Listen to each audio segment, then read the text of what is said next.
ఓం నమః శివాయ. ఓం నమః శివాయ.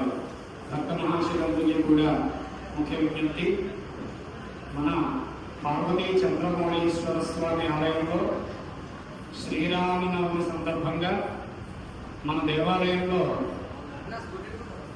శ్రీరామచంద్రమూర్తి సీతమ్మ వారి యొక్క విశేషమైనటువంటి అనుగ్రహంతో సీతారాముల కళ్యాణం అత్యంత వైభవోపేతంగా నిర్వహింపబడుతోంది. రేపు ఉదయం అనగా శుక్రవారం 27వ తారీఖు ఉదయం 9:30 సీతారాముల కళ్యాణం అత్యంత వైభవోపేతంగా మన దేవాలయంలో నిర్వహింపబడుతోంది. కావున భక్తులు ఏమంది విచ్చేసి ముందుకుండా మీ యొక్క గోత్రనామములతో స్వామివారి యొక్క కళ్యాణోత్సవంలో ముందుకుండా మీ యొక్క గోత్రనామములు రాయించుకుని ఆ రామచంద్రమూర్తి యొక్క అనుగ్రహం పొందవలసిందిగా కోరుతున్నాం. అలాగే శివాలయంలో రామ కళ్యాణం జరగడం అంటే శివకేశవునికి అభ్యంతరం లేదు. శివాయ విష్ణు రూపాయ శివరూపాయ విష్ణువే, శివస్య హృదయం విష్ణు విష్ణుస్య హృదయం శివ. కాబట్టి శివాలయంలో వైష్ణవుల యొక్క విశేషమైనటువంటి వైష్ణవారాధన జరగడం చాలా విశేషం.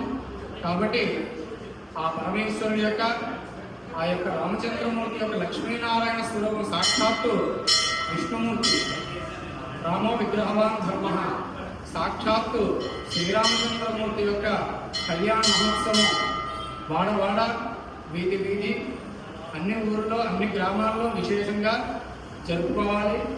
ఈ యొక్క రాజ్యం అంతా కూడా రామరాజ్యంలో సుభిక్షంగా ప్రజలందరూ కూడా ఆయురారోగ్య భోగభాగ్యాలతో ఉండి ఆ రామచంద్రమూర్తి యొక్క అనుగ్రహం పొందాలని మనసా వాచా కర్మణ ప్రార్థన చేస్తూ భక్తులందరూ మీకు దగ్గరలో ఉన్నటువంటి ఆలయంలో వెళ్ళి ఆ పరమేశ్వరుడు యొక్క ఆ యొక్క హరిహరులైనటువంటి ఆ యొక్క నారాయణుడి యొక్క అనుగ్రహం పొంది ఆ యొక్క రామ కళ్యాణంలో పాల్గొని ఆ యొక్క తలంబ్రాల అక్షతలు ఏవైతే ఉంటాయో ఆ అక్షతలు ధరించి తీర్థ ప్రసాదాలు స్వీకరించి ఆ పరమేశ్వరుడి యొక్క ఆ యొక్క శ్రీరామచంద్రమూర్తుల వారి యొక్క అనుగ్రహం పొందవలసిందిగా మనసా వాచా కర్మణ కోరుకుంటున్నాం.